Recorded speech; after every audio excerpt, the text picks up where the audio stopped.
I'm Mike, And I'm Matt. and this is The Coin Show.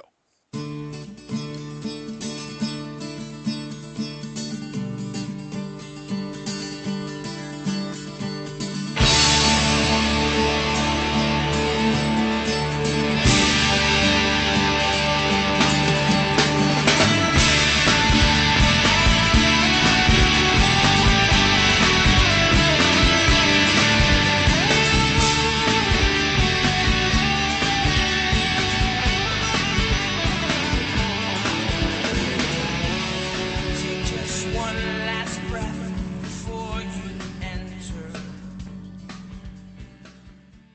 On this episode of The Coin Show, Matt brings us the first of a two-part series on US 3 set pieces.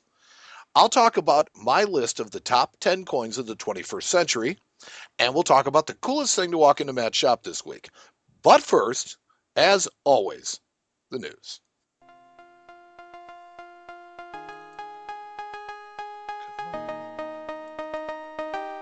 Come on, news theme. I want to play you. How are you? Matt, for the first time in almost 30 years, bullion versions of the Silver American Eagles will be struck at the Philadelphia Mint. Interesting. Yes, Coin World is reporting that 70,000 2015 dated coins were struck late last year at Philadelphia versus West Point, where the overwhelming majority of them have been struck since the debut of their coin. Yeah. If you remember, in 2011 and possibly 2012, if I remember correctly, some production was supplemented by the San Francisco Mint. Mm-hmm. And the coins struck at that facility were put into boxes. And the straps that secured those boxes were marked with their facility of origin. Yeah, we just got a monster box in the other day that was strapped, and it was marked West Point. It was a 2015 box, but Yes. Well, all of them will be. yeah. See, I thought it was interesting because the TV boys that sell the certified bullion, the certified Silver American Eagles, were certifying the TPGs were certifying the coins as coming from San Francisco Yeah. with an S in parentheses. Mm-hmm. Because they were submitting the monster boxes, and the monster boxes were strapped with San Francisco Mint. Mm-hmm. Now this year, it's unknown if the U.S. Mint was unhappy with the quote opportunity seized by some of those sellers, and then verified by the TPGs, but they've taken steps to actually prevent a repeat of this scenario. So unlike 2011 Silver American Eagle struck at San Francisco, the coins struck at Philadelphia were mixed with West Point production coins before being placed into monster boxes, and all the boxes were banded with West Point Mint straps prior to being palletized and sent to distributors. Yeah. So there's absolutely no way of knowing. Makes sense. Yes. As much as I appreciate the ingenuity and the I don't know, what do you want to call it? Opportunism. Well, yeah, I mean the business savvy of seeing an opportunity and kind of going for it. It really goes, I mean, so far afield of what the U.S. Mint was trying to do when they created these coins. That I'm kind of glad that they squashed on this one. Yeah, I think that's probably my sentiment as well. NGC has announced a label buyback program. I saw this. Yeah, where I started saving labels already. Yes, the third-party grader has announced that they are buying back NGC certification labels that have been removed from holders. Now, I like the effort to correct their populations, which is, I think, part of what they're going to do with this. They used to do this a long time ago. Really? Yeah, a long time ago, and they quit doing it. And now I think that they've noticed how bad their census was, or perceived to be, and they've started to buy them back. Yeah, I think that people perceive, and it is the perception is more important even than the reality of it. As far as how accurate people think the populations are. Yeah, because before they just asked you to send them back. They said, "Yeah, can we please have those back?" Yeah, so now they're giving you what, $1? 50 cents 50 cents in grading off fees. of your grading. Yeah. So they're at least doing that in an effort to help correct some of the populations. I suspect PCGS will follow suit at some point, I would hope so, but I don't think there's any way of knowing how many people are playing the Crackout game. And I think that the number of people that do it is so far out of control that I think the populations are permanently kind of skewed. hmm Oh yeah, I agree completely. But at least they can get somewhat of a handle on it, I guess. Yeah, and correct it what they can. Yeah. So you have to give credit where I mean, they're at least trying. Yeah. Yep. The recommendations for the designs of the ultra high relief $75 gold coin have been published. Have you seen the designs? No, I haven't. Okay. Coin Update has published the recommendations from the CCAC for the 2015 high relief gold coin and silver medal. Oh yeah, here I found them. Cool. Okay, and they're different. Mm-hmm. They are something that I don't know how they're going to translate into ultra high. I mean, the reverse having the eagle with the olive branch will definitely translate into ultra high relief. Yeah, it looks very, very similar to the St. God's design, though, with the wings. It is, and I think to that end, it's not something new, and I'm a little disappointed in that regard. Yeah, but I mean, the eagle looks a lot more realistic, I guess. But yes. And the obverse is more of a modern design. Yeah. I honestly think that Liberty is a bit more realistic looking. She's a hot babe. Well, she's got it going on. Yeah. And the ultra high relief might accentuate that. Yeah, it might. But the fact of the matter is that it's not in the typical Roman sculpture type faces. Yeah. It looks like an actual person, and I think that's kind of cool. I like the fact that she's holding the flag. Yeah. The drawings are available on coinupdate.com if anybody's interested in going and taking a look. I actually was hoping to see the designs for the silver medal, but I didn't see any in there. Yeah, they'll probably keep that under wraps. I mean, it's not necessary. Telling you, total sleeper. Yeah, we'll see. Yeah. A new bill in the U.S. House of Representatives called the Sense and Sensibility Act. Oh, again? You're sure this is new? Another one? Well, it's a new bill. It's not a new idea. As a matter of fact, it's an old idea that's been recycled several times. Yeah, but say. This one calls for changes in circulating coin composition for not only the cent, but the nickel, dime, and quarter dollar to an alloy of primarily steel. Now, it's like this type of legislation is introduced every new session, and it usually serves as, being symbolic more than anything else. But, it's always good, I think, to remind people that it costs more money to make these coins than the face. Yeah. So, currently, as your reminder, it costs 1.7 cents per cent, 8.1 cents per nickel, 3.9 cents per dime, and 9 cents per quarter. So pennies and nickels got to go. Yeah, well, we've got to do something. Or so they say. I mean, yeah, but giving it a kitschy nickname like the Sense and Sensibility Act. I forget who wrote that book anyway. Sense and Sensibility. I don't know. It's some classic. Not in my wheelhouse. Yeah. Okay. Well, it's too literary for me. It's not a coin book. I don't care. No, really not. And lastly, in the news, it turns out that space-flown gold isn't all that more expensive than regular Earth-grounded gold bars or gold coins, at least when buying from the government. Well, that's what a CoinNews.net story tells us. The GSA has sold 6 plates weighing over 6,000 grams that were flown into space, courtesy of the U.S. taxpayers. Yeah.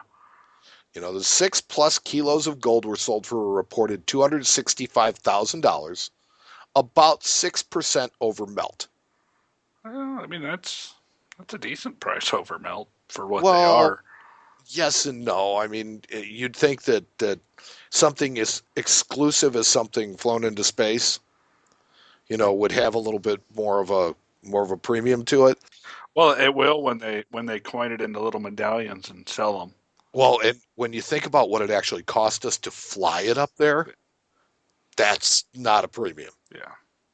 So, although I think there's plenty of outrage for this kind of silliness disguised as profiteering, I wonder if there's an undercurrent here that they're trying to warm people up for 2000 W Sacagawea gold coins. That would be interesting. That I think, they're sitting there in Fort Knox. They're just waiting to be profiteered upon. Well, the government doesn't do that, do they? Oh, They always sell things at a loss. well, that seems to be their pattern. Yeah. If you've never experienced a National Money Show before, you can do so for free when the ANA brings its annual Midwinter Show to Portland, Oregon, March 5th through 7th. Admission is free on the final day of the show, Saturday, March 7th. Come take a free class on coin collecting basics and walk the bourse floor where more than 500 dealers are standing by, ready to buy and sell. There are also free activities for kids in the Kids Zone, world-class collector exhibits, and much, much more.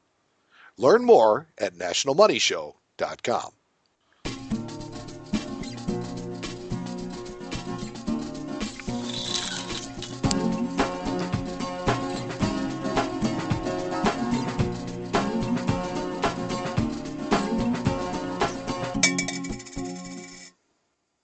Matt, as I heard about what you're doing this week, Mhm.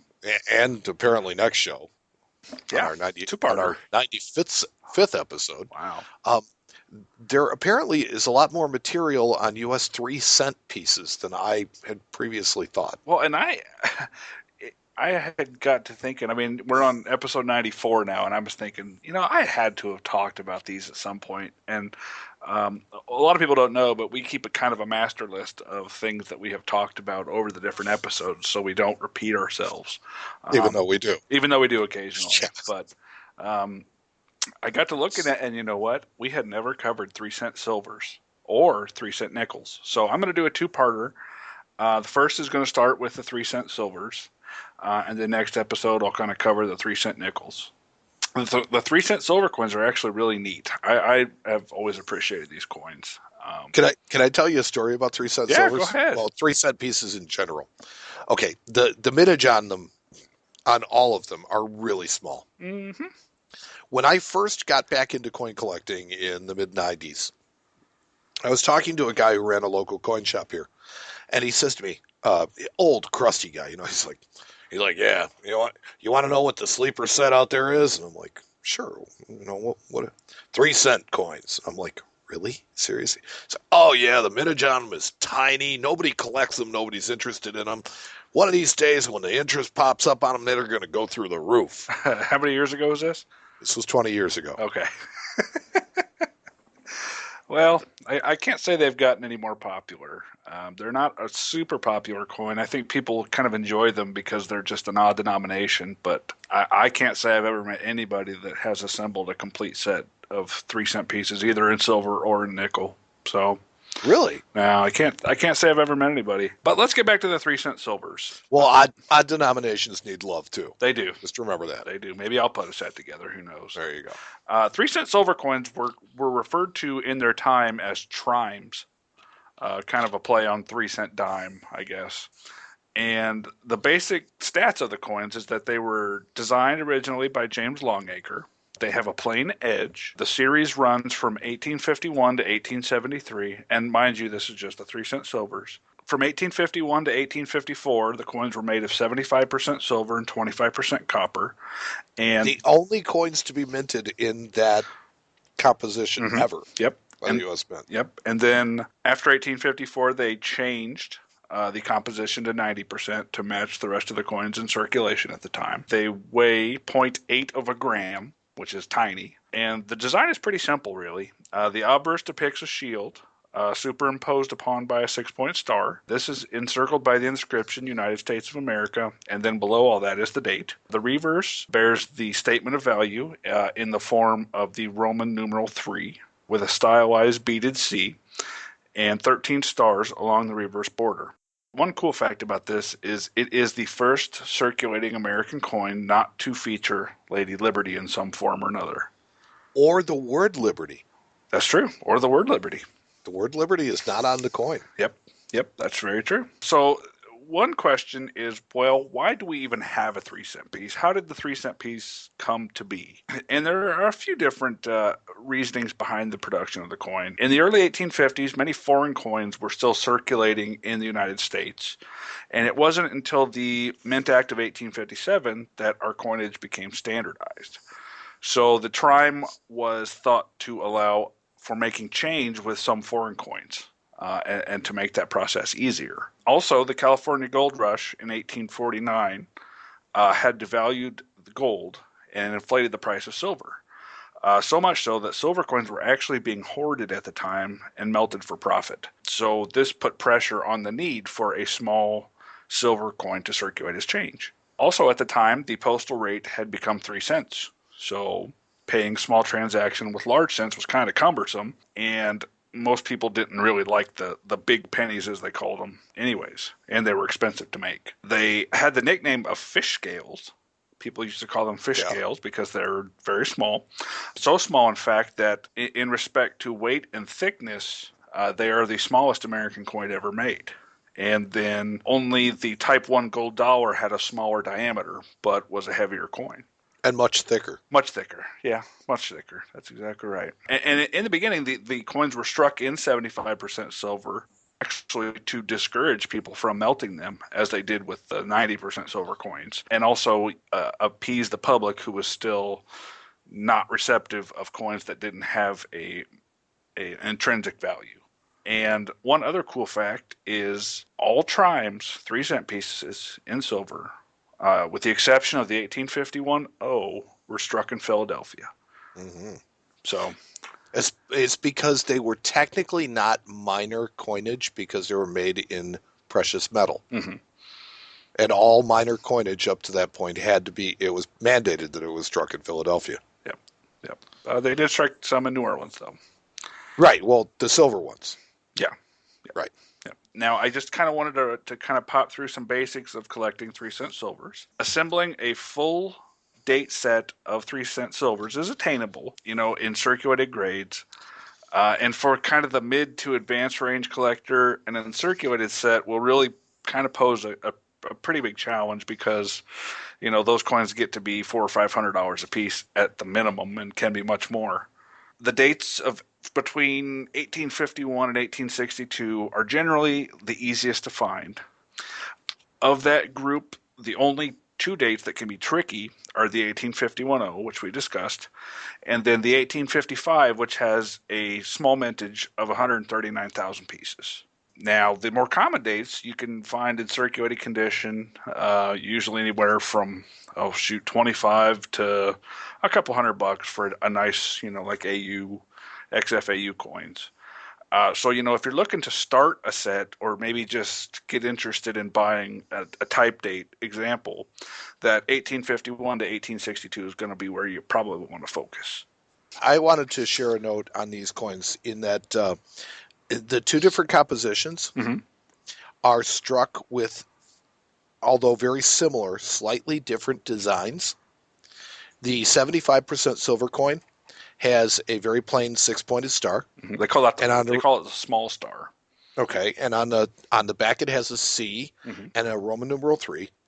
But as they went to the 90% silver, they put outlines around the star, and they put arrows and olive leaves in the C above and below the 3. Mm-hmm. So there's a variety 1 and a variety 2. There's actually a variety 3, which has 2 lines rather than 3. Mm-hmm. And those are the late date ones. Yeah, those are the late date ones. That was the 1859 through 73, correct? Yes, that's right. Yes. That's right. Yeah. Wow, I'm impressed. Mr. Modern's actually dropping some knowledge on some classic stuff. I'm very impressed. All found in a book.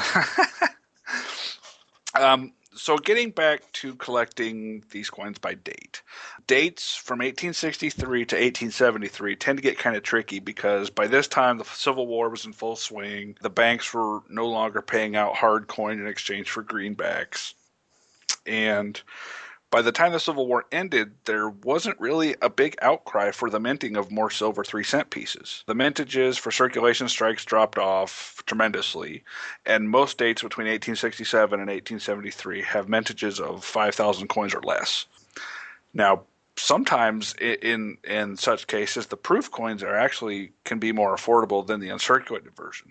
And this is kind of the dates that they start to get really nasty on as far as the pocketbook goes. And why would you say that it is that the uncirculated versions are more expensive than the proofs? Well, if you have a very small mintage, like a 5,000 coins, the odds are, because these coins are made for circulation, that a coin remaining in uncirculated condition is not as likely as finding a nice proof example, which is really just made for collectors and saved. So I got you. that's So why it's availability versus attrition. Yeah, exactly. That's exactly right. Now, talking about key dates for this particular series, any of the Type 3s should really be considered semi key dates, and that's the kind of the 1859 to 1873. Really the crown jewel of the set is the 1873, which was only struck in proof and has a mintage of just 600 coins total. So, it's a tough coin. It's the one that's going to cost you the most to finish that set, and it's generally going to cost you anywhere from $1,500 to $5,000 to put that coin in your set. So for the average working man, it's not necessarily something that can go out. You can just go out and buy right off the bat. Maybe a coin you have to save up for a tiny little silver, tiny little scale silver coin. 3-cent piece, but they're rare. Now, the other cool thing about 3-cent pieces is that you could really do a typeset of these coins because there are 3 types. You talked about the small star, and then the line star, which is the Type 2, and then the Type 3, they removed one of the lines. So there's actually a small little typeset in there, which you could do as well. Now, grading these coins is really difficult. This is something that it's taken me a long time to be able to grade 3-cent pieces. Some notes on grading is that the Type 1 coins, or the 75% silver coins, are generally not as lustrous due to the lower silver content, because silver is, I don't know if you know this or not, but silver is the most reflective metal in the world. And, a coin that has more silver content will have better luster, basically. A lot of the coins in the Type 1 and Type 2 suffer from striking issues, whether it be weak strikes, clash dies, worn dies, and in particular the 1854 to 1858 kind of date range. They have a lot of coins in there that just were not struck very well. The coins are also known for coming attractively toned. And unfortunately, back in the day when toning wasn't as appreciated as it is today, you see a lot of cleaned, dipped 3-cent pieces. And one of the things that the NGC standards actually list is that blast white coins should actually bring a less of a premium than originally toned coins, just simply because so many of them have been cleaned. And that also means that a very large majority of them are going to have really washed out luster. Yeah, it just depends on how many times they've been dipped. But yeah, I mean that can be a result as well. Now, because the coins are so small, they don't generally suffer from bag marks or heavy contact marks. So on these particular coins, you want to look at the original color and also the amount of luster left. Those are kind of the 2 main points that you want to stick with when you grade these coins. The first areas of the coin to show rub is the tips of the star. And typically, when grading these coins, the star is kind of the focal point as to where you determine the grade from, basically the wear on the star. Now, the Type 3 coins, the 1859 to 1873 coins, are actually typically pretty well struck, and they come really nice. And actually, it's sometimes hard for professional graders to distinguish a business strike from a proof in some of those later dates, because a lot of the later dates they made both, and in high grade they look very similar. And you don't get a lot of help from the rims because the coin is so thin. Yeah, the rims are pretty much non-existent. Yeah. The design has virtually no relief to it whatsoever. Yeah, it's very, very flat coin. So finding really, really high-grade examples is not easy, just simply because these were a very utility coin, at least the early dates were utilized. And so finding really, really, really like MS-66, MS-67, they just almost don't exist. There are a few out there. They bring moon money every time they sell. But so I really just kind of wanted to give you 3 cent silvers in a nutshell. They do have quite a bit of history, and even kind of your intermediate collector could try to put a set together, and you really wouldn't be overwhelmed by it. I don't think there's just one really nasty coin to put the kind of the challenge in the set. It's not like a set of seeded coins or seeded quarters where there's several dates that are extremely tough. There's just one date that's really kind of tough. The rest of them are attainable. And, if you take your time and have even a little bit of a budget, you could put a set together. Now, my question to you would be, given the very low silver content of them, it doesn't seem like there would be a large reason to melt them. And so, given the really small mintage of them, would it be your opinion that a lot of them survived just simply because there wasn't a lot of profit in melting them? It's hard to say. I would guess so, but they were also, like I said, they were also utilized. I mean, these were small value coins in a difficult time in the United States. Just after the Civil War, When 3 cents actually was quite a bit of money. Yeah. So I mean, a lot of the coins I'm sure did get used up or used to the point where they just were no longer identifiable.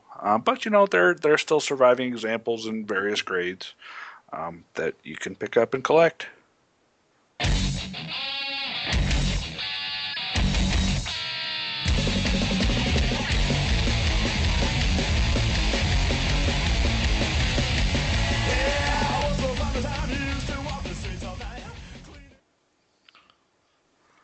Matt, Yes, sir. you know that I love modern coins. I do. You've in this show called me Mr. Modern. Mr. Modern. Mr. Modern. Mike, Mr. Modern Nodelman. Mr. Modern. I kind of like Need that. some echo for that. They seem to be an area of interest to me, particularly, and they are also popular with many people that I like to call budget collectors. Yep.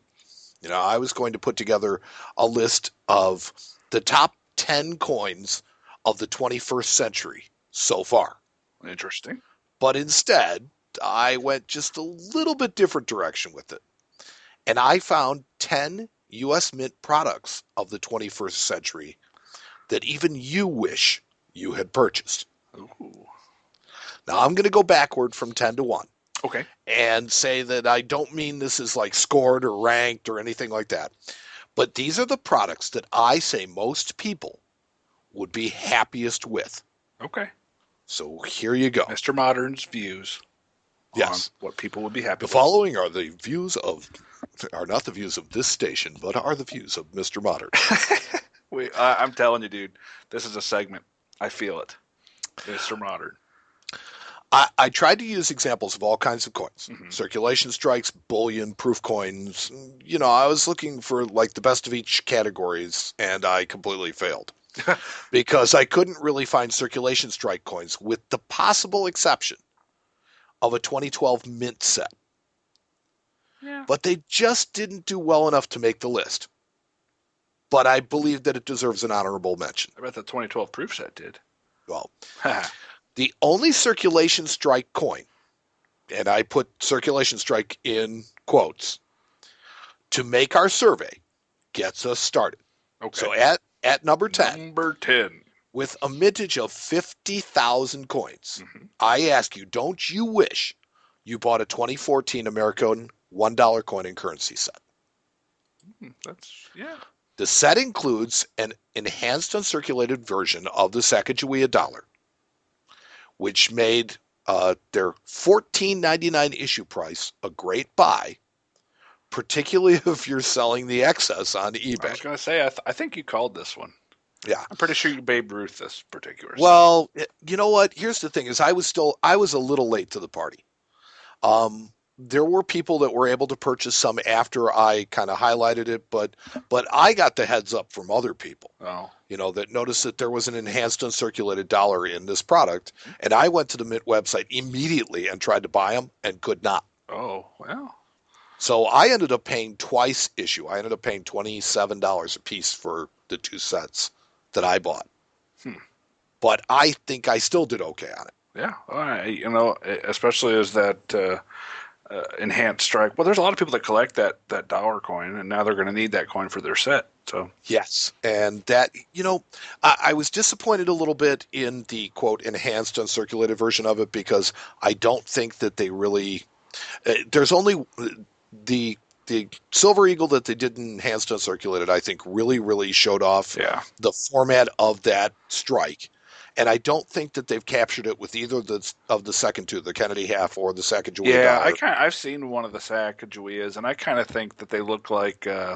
Reverse proofs is what it looked Well, like. they kind of look like that trumped up stuff they sell in the back of the magazines with Okay. like the hologram and the Yeah. enhanced finish, yada yada yada. Yeah, well, I think it they didn't do as well with it as they could have, Yeah, and maybe somewhere down the road they'll do a little better with it. but it's a But that was number it's a scarce coin. but that was number 10. Yeah, there's only 50,000 of them. Number 9. Number 9. Number 999. Number 9 is a 2009 ultra high relief gold double eagle. I love those things. 115,178 of these babies were sold by the U.S. Mint for $1,289, or $1,189 if you bought one the first week. Yeah, I remember They that. sell for a bit better than twice that now. Yeah, they're around 2,300 is kind of the low end on them. Yep. And I don't really see them going down anytime soon. Oh no, I I think. don't think that's a spike. I think that is a level. Well, I mean, yeah, we're talking 6 years later, and they're still in that neighborhood. So Yeah. Yep. But over time, sometimes things shake out a little bit more. that's true. At number infinity. Oh, my paper is sideways. Oh, At number 8. 8. That was a bad joke. The 2011 25th anniversary Silver American Eagle set. 2011, 25th. That's the 5-piece set, right? It's the 5-piece set. Yeah. Mintage of only 100,000. We went crazy on those. Yes, we did. It features 2 coins not available elsewhere, and another first in an unmint marked Silver American Eagle sold directly to the public by the U.S. Mint. Mm-hmm. So those were sold at $250 issue, and sell right now just over $600. Yeah, I was going to say in the 650 range. Last Yeah. I looked at them. So you'd have taken a couple of those, right? I have bought and sold many of those over the years. See, and we're still at the bottom half of the list. Yeah, that's pretty cool. Hey, I like this list. This next coin has a little controversy, as its value hasn't exactly done very well, but its design makes it a coin that I think you wish you'd bought, Okay. and that is the 2013 Enhanced Uncirculated Silver American Eagle. Yeah. This coin was sold in a 2-coin set and produced to order, but the set sold for $150. And I just think that if you collect Silver American Eagles, or even just admire them, you wish you'd purchased this coin. Yeah, I did. I looked at one of these the other day. They're only selling about like 195 to 210 is kind of the neighborhood they're selling in. But that's more than an issue. So And that's better than, I mean, when you figure it at 75 for the reverse proof and 75 for the enhanced uncirculated, that's almost 3 times. yeah. So that's pretty good. It's not great, but again, we're still in the bottom half of the list. Yeah. Now, something that you'll notice, Matt, is that a lot of the coins on this list come from the bullion programs. Well, that's the most popular issues that the Mint puts out. So Yes, and the Silver American Eagle program contributed a 3rd coin to the list. At number 6, 6. the 2008 W Silver American Eagle, reverse of 2007, Oh yeah, those are neat. I like is a those. find that a few lucky collectors were happy to discover when they received their, quote, uncirculated burnished Silver American Eagles. I don't know if I ever told you this story, but I was at a coin show, and a dealer had a group of government stuff he was just wanting to get rid of, and there was 4 of those particular 2008 uncirculated in there, and we got back to the office and we opened them up, and all 4 of them were the reverse of 07. So, needless to say, the next coin show I went back and gave him some more money. Well, that was nice. Yeah, you know, you got to treat your friends well. In 2008, the reverse font for the Silver American Eagle was changed, and some were muled. That is the correct term, right? Yeah. Usually I a mean, mule kind of dictates a coin of a different denomination. Okay. So, yeah, I mean, you could probably call it a mule because it is a different design. But basically, they just changed the shape of some of the letters. okay. Yeah. So, have I got you thinking 21st century yet, Matt? I'm getting there, yeah. I mean, this is Yeah. all stuff that I like to buy. So, Okay. Well, I thought you'd like this. The top 5 are a special group of coins, not only performed very well price wise, but have held their value for a few years as well. At number 5, everyone's favorite U.S. coin, the 2001 American Buffalo commemorative silver dollar. yeah, everybody loves that thing. People just love this design. It was so popular that the U.S. Mint decided to use the design for a 4/9 bullion coin, which, as you would expect, has become very popular. Yeah, that's a good one. I just sold a set the other day, 2-piece. Here's where your guess comes in. Oh, At number God. 4, we have something that almost everybody snoozed on, the 2012 proof set. Yep. And I don't care if you bought the regular one or the silver set. You are darned happy that you did. Yeah, I know. The regular set I think is I don't have my numbers in front of me, but I think it's over $100 now. Yeah. The mintage numbers for modern proof sets appear to be slowly fading, but I don't think that people are done collecting these sets.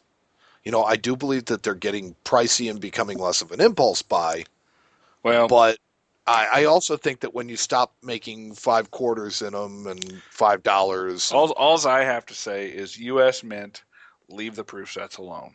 Don't start putting out special proof sets with enhanced proof, this and that. Leave them alone. Put out a proof set in silver. Put out a regular proof set. and let's get back to one coin in each Yeah, denomination. come on. This is getting kind of ridiculous. So Dance with the girl that you brought. U.S. Mint officials that are listening to this show, All 10 of them. that's my advice. Okay. At number 3, there's a coin that many wish they'd had the opportunity to buy, as the low mintage and popular subject matter made it an almost instant sellout. I know what it is. Go ahead and guess that. Is it the John F. Kennedy gold coin? It is not. Ooh, what is Didn't it? even make the list. Okay. The 2014 W $5 Baseball Hall of Fame commemorative Mm-hmm. half eagle. Yeah. Right metal. There's tons to be said for a coin that crosses the interest that the Hall of Fame commemoratives did. Yeah. In fact, I'd give the silver $1 version an honorable mention as well. They were also wildly popular, but the gold coins were done to a really small number.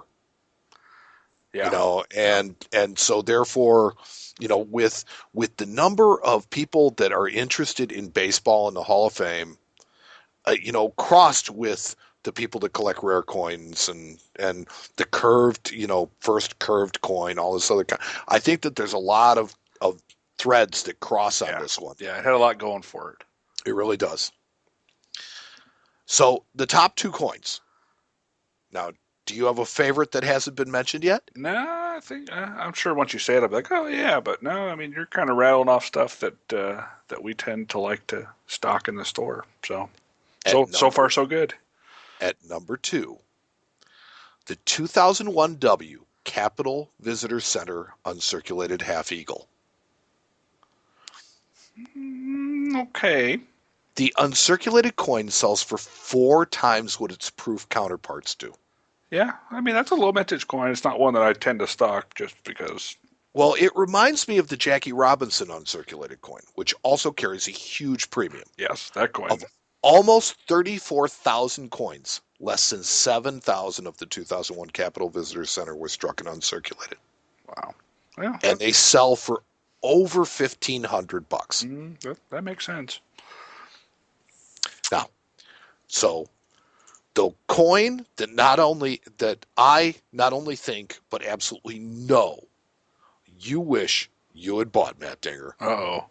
the number 1 coin is 2008 W quarter ounce Buffalo Gold. I love those things.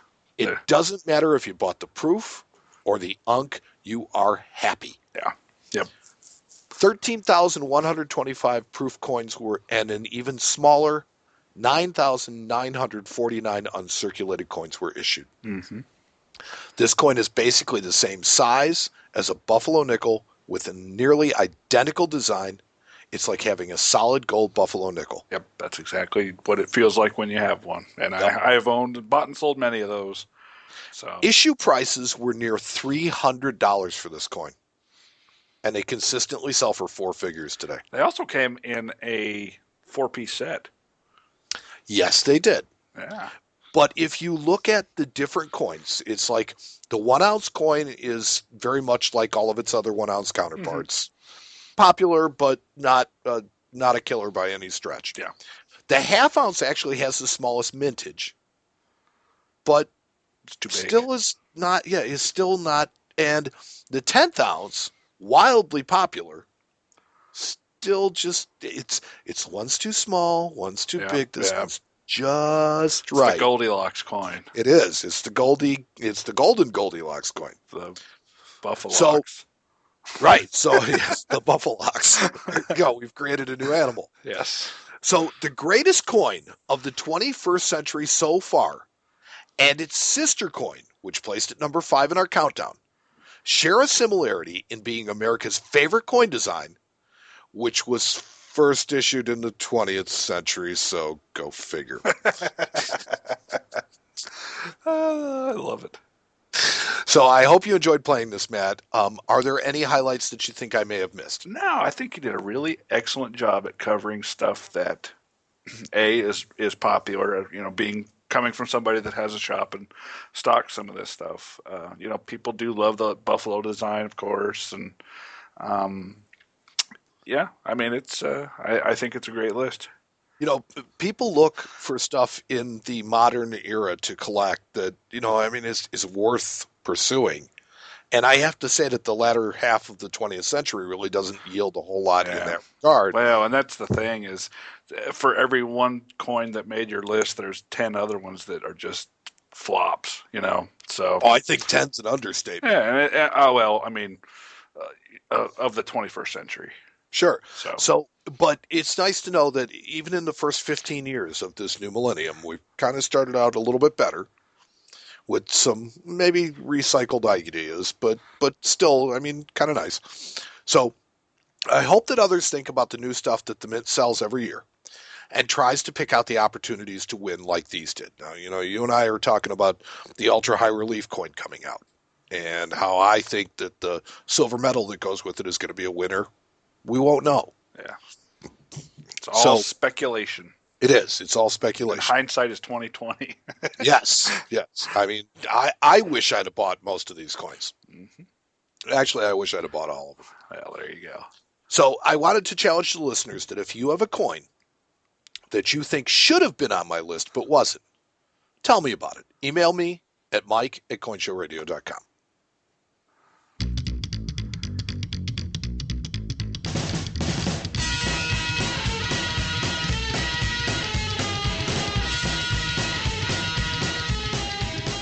Well, waking up, I'm so damn cold.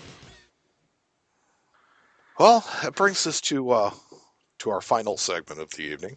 Yeah, Always the public's favorite. the popular what walked in. The jewel of our show. We make you wait until the end of the show to find out. So Are we going to see pictures on CoinShowRadio.com? well, this particular one maybe not, because for the first time, the coolest thing that walked into the shop is not something that I own. I know it sounds kind of weird, but and I'll kind of give you a little background here so you can kind of understand what we're talking about. But the my shop is an authorized dealer for CAC and PCGS and NGC. So we get people all the time bringing in coins that need to go to the grading company because it's in an older holder, or their holder's cracked, or it's in like an old annex holder and they want to send it to PCGS or something along those lines. So this particular, and it's actually a group of coins. So it's not it's not the coolest coin this time. It's the coolest coins. But we had somebody bring in a complete set of matte-proof Lincolns. Wow. Yeah, all certified in old Annex little white holders. So the little tiny ones. Yep, in 63 or better. So, there was the '09 VDB all the way up to I believe it was 16 was the last one they made. Yes, that is the last one. Yep, so they did the '09 VDB and the '09 Play, and the '09 VDB is a really rare coin. And like 64, it's like a $30,000 coin. I mean, they're just hard as nails to get. So, Tough coin. but yeah, I mean, the set was all they were all red brown, so they were pretty, but And likely original because of that. yes, yeah, exactly. And so the gentleman that brought him in had bought them about 20 years ago, just when he was really heavy into collecting, and kind of got out of it for a while, and just recently started digging around in his safety deposit box and kind of getting back into it. So he wanted to have us submit these to PCGS. And are you going to also have them CAC'd? Well, we got to see what they come back first. PCGS, out of the two top tier grading companies, is the only one that allows you to send in NX coins in the holder. NGC requires that you crack the coins out of the holder before you send it to them. So, for crossover service or for grading. So, because if the coin downgrades, we don't really want it to go into a lower grade in a PCGS holder. So we're going to just ask them to cross over any coins that'll cross at the same grade or better. And if they don't cross over, just to leave them in the holder. And there's good reason to believe that as old as they are, that they were graded at a time when Annex was actually a pretty reliable grading service. Yeah, I like the little old white Annex holders. I think a lot of the times their grade is spot on. Sometimes it's even a little conservative. Sometimes you can find coins that today would grade a little higher than they graded back in the old white Annex days. Yes. So yeah, before the standards got a little bit more relaxed. We'll just say. Well, it is what it is. Well, they evolve over time. They do. And all the companies have over the years. Yes, absolutely. Some evolve at different rates or in different reasons. So, but yeah, that was the coolest thing. It was one of those things because a lot of people don't know, but at the coin shop, I don't work up front. I have people that work up front. I just kind of keep an eye on things. I'm kind of like the eye in the sky. The overlord. The overlord. They call me the man behind the curtain. Because it's not unusual. Because nobody pays any attention to you? Well, no, it's because it's not unusual for somebody to be talking and for me to correct them when they're wrong from behind the wall. So I've seen that wall. It's not unusual. So sometimes, the coolest things always tend to draw me up front. Like I'll hear somebody talking about them, and I'm like, I want to go be nosy and look at this. So, and I guess that would be your prerogative. Yeah, that's just part, I have to make sure everybody's doing their job, and then I have to do the things that I need to do too. Okay, so I know that in sending these in, you had to put a declared value on them. So just out of curiosity, what kind of insured value did these it was coins have? Into the mid 5 figures. Wow. Yeah, for the whole group. I mean, the more common ones are not that much. But, I think that VDB has a decent chance of upgrading, so... And do you think that the PCGS holders will give them better value? Oh, yeah. I mean, these days you almost have to, especially on a coin like that '09 VDB, because right now it's in an NX 63 red-brown holder. So if it goes in a 64 red-brown, like I said, it's probably a $20,000 or $30,000 coin. Wow. Just by itself. So, very interesting. I'm interested to see what they do. And it just strolled into your shop. Just came walking in. These things are ridiculous because they never call. They never, and I'm probably going to save this one for the next episode, but we had another really crazy coin walk in. between the last episode and this episode. So, and that coin was a 6-figure coin. So Okay, well, yeah, we'll definitely have to hear about that. I'll talk about it next time.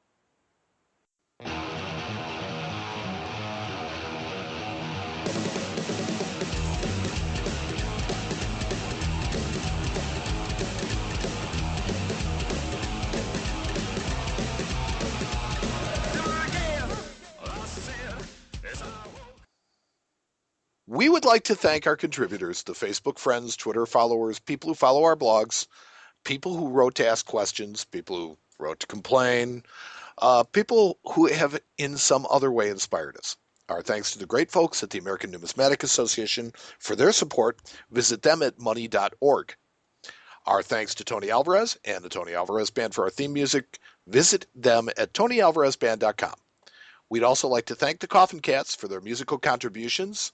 I just saw them this past weekend, and they rock. They do. See, now we've both gone and seen them. Mhm. And I'm telling you, that is an experience. If they're coming to your town, you need to go see them and, wear a I Coin agree. Show t-shirt. I did. I wore I Hurt Coin shirt Awesome. to the show. Visit them at coffincatsrock.com. We'd also like to thank May Otley for her help, and also a big thanks to our intern and research assistant, Sam Schaefer. And while those people are important contributors to this show, their importance absolutely pales in comparison to you, the listeners, without whom this entire endeavor would be completely pointless. We love our audience. We love our audience contributions even more. Send us your thoughts. Email us at Mike or Matt at coinshowradio.com. That's Mike at coinshowradio.com or Matt at coinshowradio.com.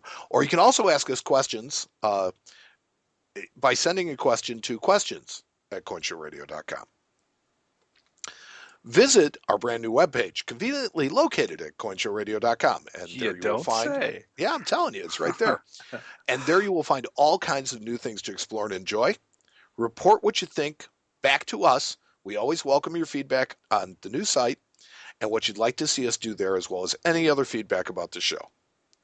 Check out Matt's new gallery of the cool stuff that walks into Matt's shop on coinshowradio.com. Feel free to stop by, give him some feedback, make comments. We do allow comments on our website of the images and the episodes. The pictures are spectacular. I really, really have to. I can't say enough how much I like the picture feature on our website. Well, it's I enjoy it as well. Yes. Like our page on Facebook. Come and comment on one of our posts or post something of your own. Just try and keep it coin related. I gave some kudos to a couple of people that posted some really interesting things to our page this week. Shared them with some people that didn't quite see it. And I really appreciate the fact that people take the time to share stuff through our site. Yeah. That we're the conduit for that kind of stuff. I like that. Follow us on Twitter. You'll occasionally find some exclusive content there as well. You can find us or even mention us in your discussion. We are at The Coin Show. We have an Instagram page as well. We're building it every day. We can be found there as The Coin Show. Go figure. You can also listen to our show on Spreaker.com. Just go to www.spreaker.com and search Coin Show Radio. Or you can find our show on players at various internet sites such as money.org and cointalk.com. If you'd like to host a player on your website, just email me, Mike at coinshowradio.com, for details. We have yet to receive any 100th episode contributions from our listeners. What? Don't be shy. Please help us to make the 100th episode something special. Okay? Someone suggested that I give an example of what we like. So here's an idea, although it's certainly not a template. Okay? Record a note something like this. Hi, this is your name from so-and-so, Alabama, and I wanted to say congratulations to Mike and Matt on 100 episodes of The Coin Show. Simple, sweet, whatever you say. Yeah, I mean, you want to say, hi, this is Hugh from Texas, and The Coin Show sucks. Anything, it all works. I will figure out a way to work it. That's awesome. Yeah. Send us something and help us celebrate. Now, we've resolved the download issues, but we still urge you to discover and explore our apps. We have a Windows 8 app, and it's available in the Windows 8 phone app store. Download it several hundred times. Or if you have an Android phone, we have one for you as well. Download it on Amazon.com for only $1.99. Both are bargains for your entertainment dollar and are guaranteed status symbols. Yes, they are. Yes. And as always, our show is available for free on iTunes. You can download full versions of the show there. We urge you to do so. Share it with your friends. More people continue to find us every single day and wonder why they've never listened before. Be the first among your friends to find The Coin Show and share it with them. You'll appear cutting edge, and your jealous friends will appear behind the times. So for The Coin Show, I'm Mike. And I'm Matt. And we'll talk to you next time on The Coin Show. Play us out, Tony.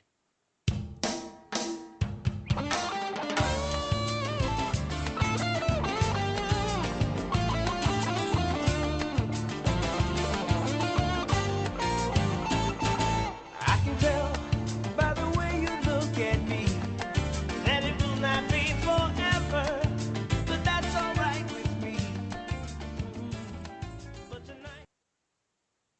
Okay, well, yeah, we'll definitely have to hear about that. I'll talk about it next Stay tuned till next time. When Matt says, Tell you all about it.